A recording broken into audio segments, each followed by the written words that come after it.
Good afternoon, students. This is your makeup video for the September 29th in-person session. Um, what I would like to do is start off with going through the calculations from yesterday, and then we're going to move into Kepler's second law today.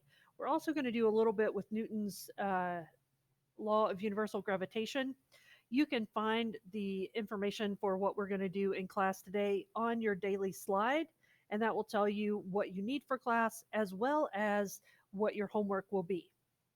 I will have a little bit of homework that I didn't put on the daily slide because of where we got to in class, though.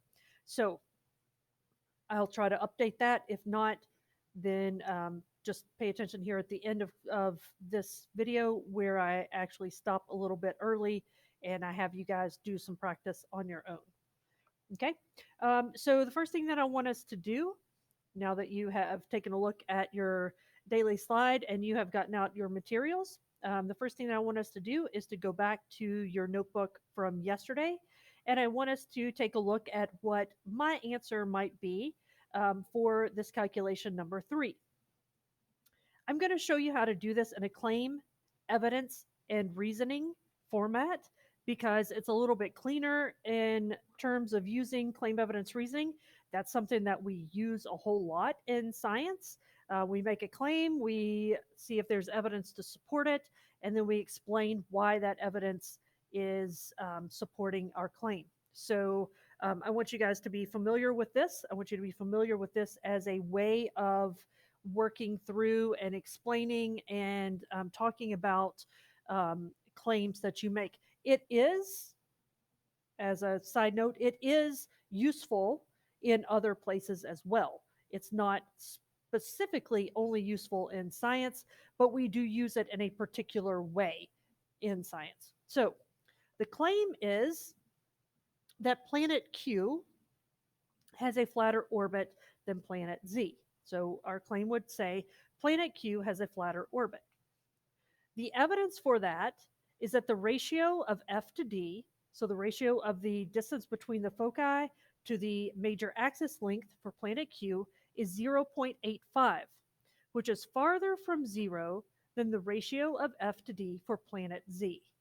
What you will notice in here is that there's no mention of what the actual F value is or what the actual D value is.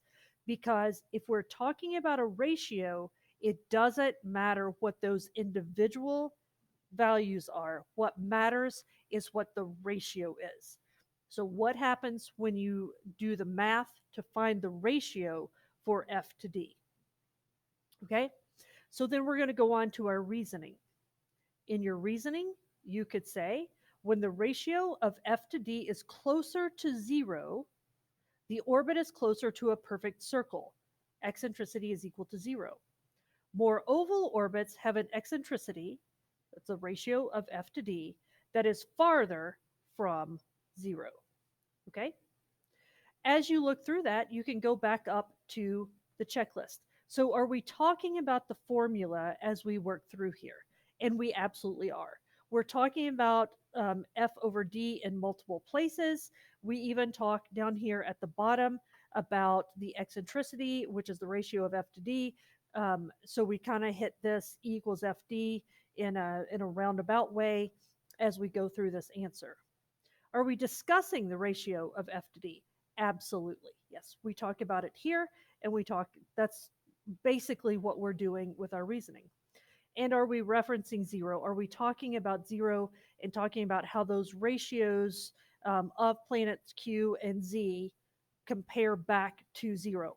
And we absolutely are. So we're talking about the perfect circle, which is the eccentricity of 0, and we're talking about how those orbits might look different based on whether their ratio is closer to 0 or farther away from 0.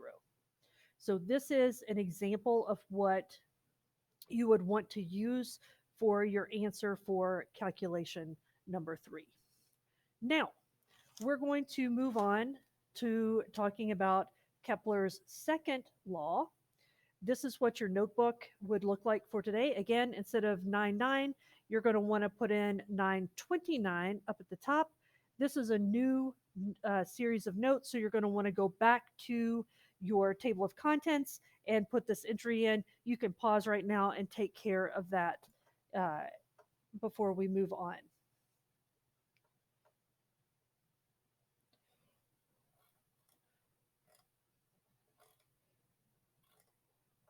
I do want us to work just a bit.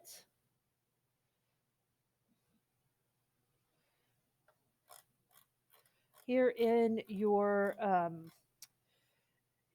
here in your Google Slides, I would like you to go through this. You're probably going to want to have this up as we move through today's lesson. So today's lesson is going to be on Kepler's second law. It's called the law of equal areas, and I call it the pizza pie law, not to make you hungry, but to kind of show you what this might actually mean, put it in terms that are a little bit easier to understand. We're also going to talk about Newton's law of universal gravitation. We're not going to get very far into that, but we're going to start talking about it. As we move through here, we're going to see how Kepler's second law and Newton's law of universal gravitation function together.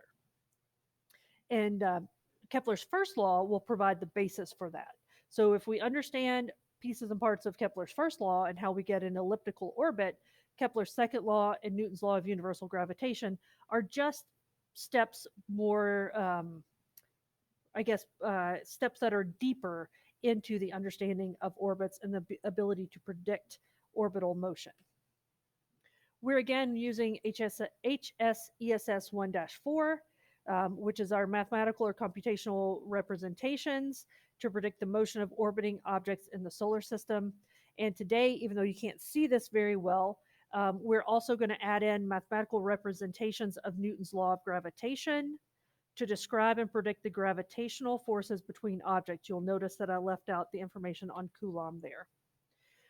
So, the law of equal areas describes some specific things. You can take a look at this if you wish. I am going to move us off of this slides presentation, and I'm going to do the same thing that I did yesterday and just show you what my notes would look like for this particular part. So for this particular part, again, we're looking at 929, non-99. What does Kepler's second law do? First of all, it describes the speed of the planet during that planet's orbit. Second of all, Kepler's second law says that the speed of the planet is constantly changing. It does throughout the orbit, it is constantly speeding up and slowing down.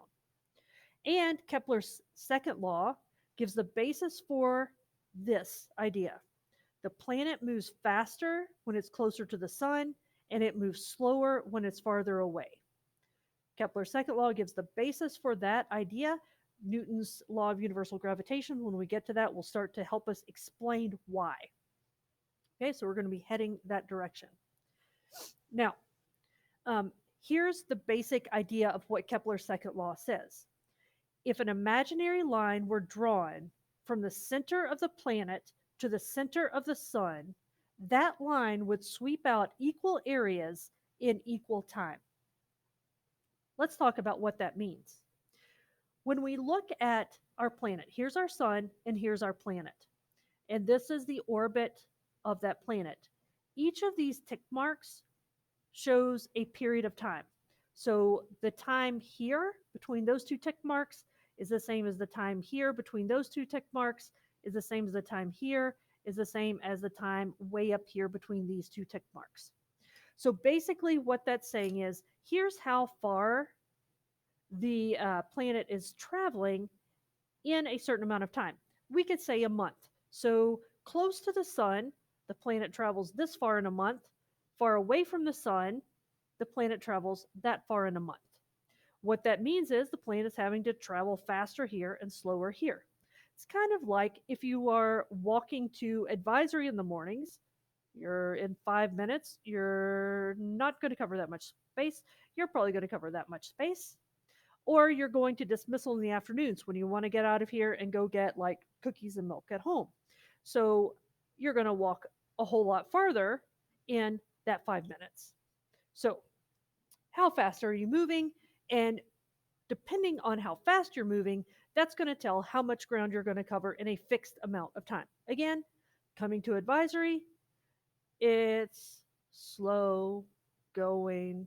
You don't cover much ground in 5 minutes. In the afternoon, when the dismissal bell rings and you want to get out of school, you're going to go really, really, really, really, really fast. So you're going to cover a whole lot of space in that 5 minutes. So that's the difference there. So time one is equal to time two. And we could say in this example that time one is equal to time two, and that might be equal to a month, or it could be equal to a year. It depends on how uh, how long this orbit takes. So the next thing that we need to look at is A1 and A2. If we're looking at this imaginary string right here, in this month, that string's going to sweep out this area. So we're going to call that area 1. If we look at this month over here, that string, and pardon my really bad drawing here, that string would sweep out this, just a little bit right there. But so it would sweep out this area right there. This is A2.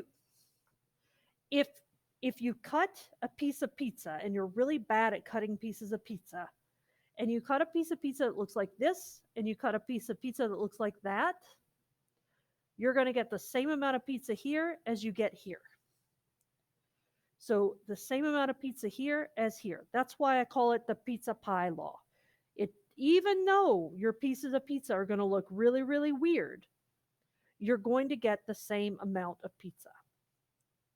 So this area is equal to that area. Okay, let's switch back over to our slides presentation. Let me find my cursor.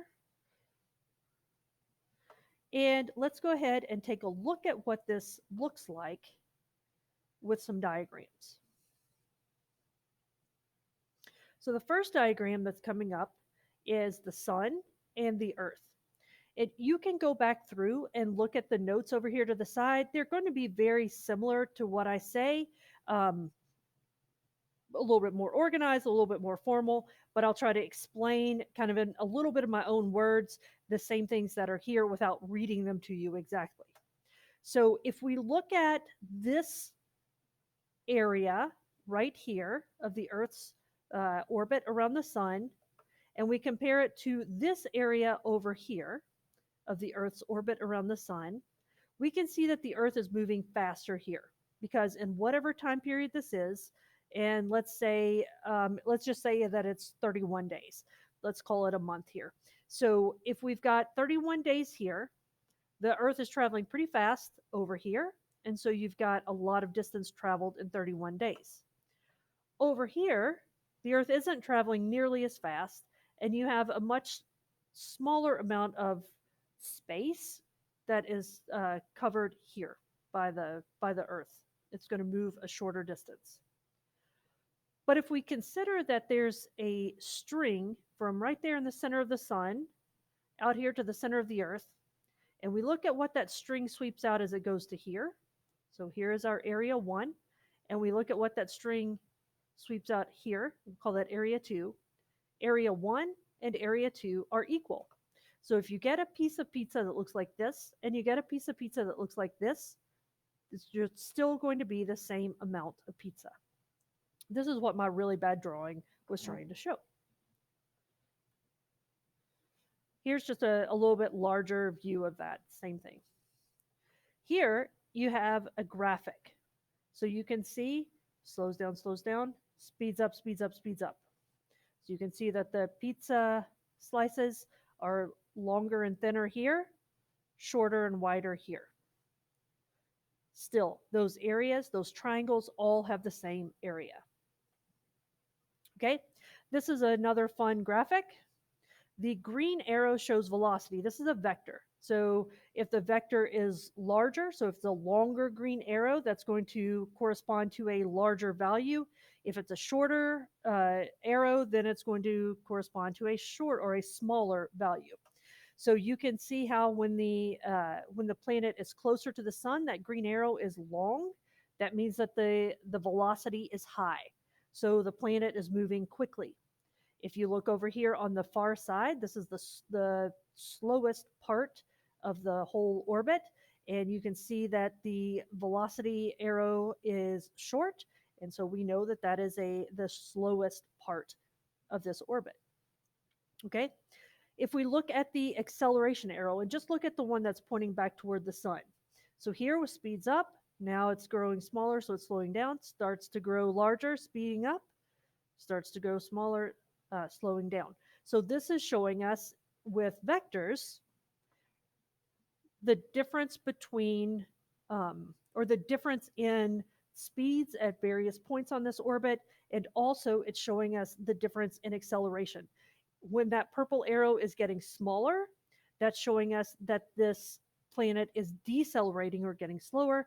When that purple arrow that's pointing to the sun is getting longer, that's showing that the planet is speeding up or moving faster. Okay, so I'm going to leave us here for just a second, and I'm going to go back to my notebook, and I'm going to show you some information that I want you to copy down. You can copy this down in your, like, in the order over here, but it's something that we talked about last year in reading. So we didn't have notes on it. So this is a little bit of addition that I'm putting in right here. So we're talking about Newton's law of universal gravitation. That's going to be in my little left-hand portion over here. And then I'm going to tell you what each of these things mean for Newton's law of universal gravitation. We're going to talk about the force of gravity. And the force of gravity is F sub g. This subscript right here is just telling us what kind of force we're talking about. In this case, we're talking about the force of gravity. Capital G is the gravitational constant. Gravitational constant stays the same all the time. We're going to look at two masses. They're two masses of objects. We're going to call them M1 and M2. And then we're going to look at D, which is the distance between objects. So when we look at that written out, Newton's law of universal gravitation says that F sub g is equal to g, gravitational constant, times the mass of each object multiplied together divided by the square of the distance, or the distance squared. Okay, so I've put in some notes around here. Remind you, force of gravity, that's object 1 and object 2. G is equal to 6.673 times 10 to the negative 11th, and it has some really weird units here. Newtons times meter squared per kilogram squared. Okay? And then remember, this is something that students often forget to do. They forget that this is squared for the distance, so d squared. So our distance is going to be squared. I'm going to turn over here and talk you very quickly through how to do a problem. And then I'm going to have you do 4 problems, or try 4 problems on your own for homework. I'm going to guess that you're going to struggle with them, and you're probably going to make mistakes. That's okay. If you think about this in terms of basketball, the first time Michael Jordan picked up a basketball, he did not play the way that he did when he'd been in the NBA for 10 years. So understand that you've got to try. You've got to start somewhere. You're going to make mistakes. It is perfectly fine to make the mistakes. What we want to do is recognize what those mistakes are and recognize where we get stuck so that we can get better together. So here's our first set of information that we're going to use as we go through this problem. Okay? I've written out over here to the side the steps that we need to follow in order to get through this problem. We're going to, first of all, write out our givens. So I'm going to give you those. We've got M1 is 100 kilograms, so this is probably an astronaut. It's about 220 pounds. We've got M2, which is 5.98 times 10 to the 24th kilograms. That would be a planet. That is definitely not a person. We've got a distance from the middle of this planet out to our astronaut, and that distance is 6.38 times 10 to the 6th meters. That's a pretty good distance there. And then we have g, which is a constant. It's always going to be the same. and that is 6.673 times 10 to the negative 11th Newton times meter squared per kilogram squared. Okay? Next thing that we do here is we're going to write out the formula. So F sub G is equal to G times M1, M2 over D squared. Then I'm going to talk you through how we do this. I think that the color on my monitor is not particularly good. I'm going to hope that it comes through on the video a little bit better, but I don't have much hope for that really. Each of these colors, each of these circles corresponds back to the information over here. I don't know if that's going to come through in the video. I hope it does, but again, I don't know if it will. So we're going to substitute in. So G is first, 6.673 times 10 to the negative 11th. And then we have our units, newtons times meter squared per kilogram squared, times our first mass. There's our first mass right here, times our second mass over here, 5.98 times 10 to the 24th kilograms. Put that in right there. And then that's going to be divided by our distance, 6.38 times 10 to the 6 meters. And that whole quantity is squared. That means that this number and that unit, all of that is squared. So we're going to start doing our math as we go down through here. The first thing that we do, and you can see that there are two circles here. Those two circles mean that we're combining those two values. And so when we have 100 kilograms times 5.98 times 10 to the 24th kilograms, we end up with 5.98 times 10 to the 26th kilograms squared. Just like if you take an x times an x, you get an x squared. When you work with units, it's going to function the same way. So if you have a kilogram times a kilogram, it's going to give you a kilogram squared. That's just a law of science. That's just how it works. And we're still dividing by our distance squared. Okay? So the next thing that we're going to do, we're going to leave G alone. We're going to leave the math that we did up here alone. And now we're going to work through squaring our distance. So when we take 6.38 times 10 to the 6th meters and we square that quantity, we're going to find that we have 4.07 times 10 to the 13th. And again, we have meters squared, so our unit is going to be squared as well. Make sure that you remember that your meters are squared. Now, we're going to do the math here. So 5.98 times 10 to the 26th kilograms squared divided by 4.07 times 10 to the 13th meters squared will give you, we're just doing the math here, 1.47 times 10 to the 13th kilograms squared divided by meters squared. So that starts to tell you why we have this weird unit over here. If we multiply this number, our G, times this number, we end up with 981. But now we've got to do something with all of these units. So we're going to take that whole unit down here, newtons times meter squared per kilogram squared. That's from right there. And then we're going to bring that kilogram squared over here and that meter squared over here. When we do that, we can go through and cancel things out. If you have a meter squared at the top, you can cancel out that meter squared at the bottom. And we have the same thing here. We have kilogram squared at the top and kilogram squared at the bottom. We can cancel those out.